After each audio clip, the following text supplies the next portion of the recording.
இப்போ கொழுக்கட்டைக்கு உள்ளே வைக்கிற ஸ்டஃப்புக்கு அவல் எடுத்திருக்கேன், திக்காக காய்ச்சின வெள்ளைப்பாகு, வறுத்த எள்ளு, ஏலக்காய், உப்பு எடுத்திருக்கேன். இப்போ எடுத்திருக்க அவலை நல்லா வறுத்து எடுத்துக்கோங்க.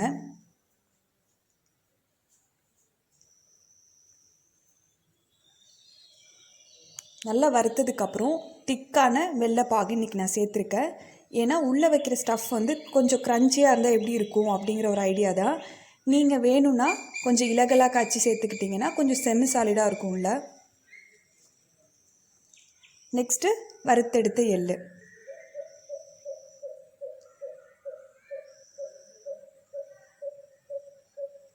அப்புறம் ஏலக்காய், உப்பு சேர்த்து நல்லா மிக்ஸ் பண்ணி இறக்கிடுங்க.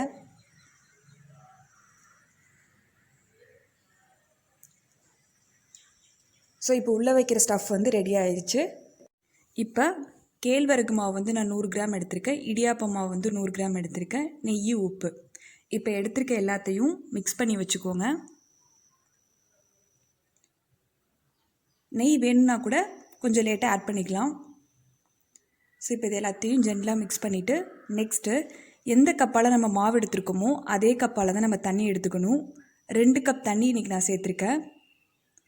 இப்போ இதை கொஞ்சம் கொஞ்சமாக சேர்த்து நம்ம பிசையணும்.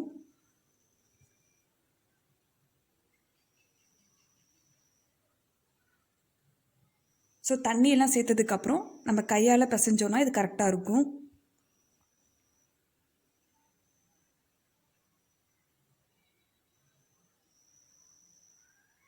இப்போ பக்கத்தில் கொஞ்சம் வந்து வார்ம் வாட்டரை வச்சுட்டு லைட்டாக தொட்டுட்டு இதை நம்ம நல்லா பிசைஞ்சு எடுத்துக்கோங்க.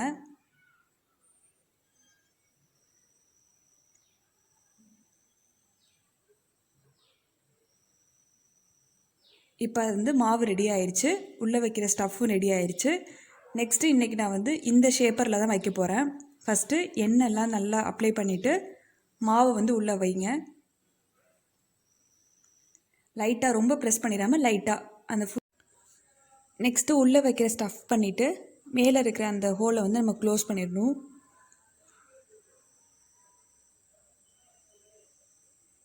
இப்போ வந்து ஷேப்பரை ஓப்பன் பண்ணிங்கன்னா அது கரெக்டான ஷேப் கண்டிப்பாக கிடைக்கும்.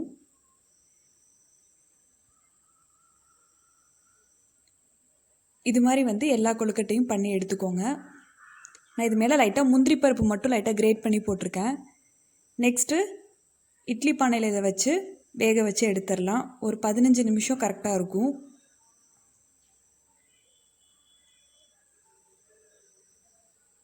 இந்த மாதிரி பூண்டு கொழுக்கட்டை மாதிரி செய்கிறீங்கன்னா அதை நிமித்தி வச்சுருங்க. நான் தெரியாமல் அந்த டைம் வந்து நான் ஸ்லாண்டிங்காக வச்சுட்டேன்.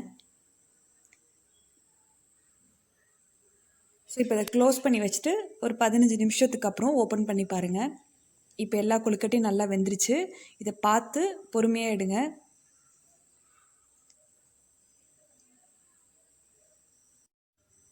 ஸோ இதை வந்து கண்டிப்பாக உங்கள் விநாயகர் சதுர்த்திக்கு இந்த கொழுக்கட்டையை ட்ரை பண்ணி பார்த்துட்டு உங்கள் ஃபீட்பேக்கை மறக்காமல் எங்கள் சேனலில் போஸ்ட் பண்ணுங்கள். பாய்.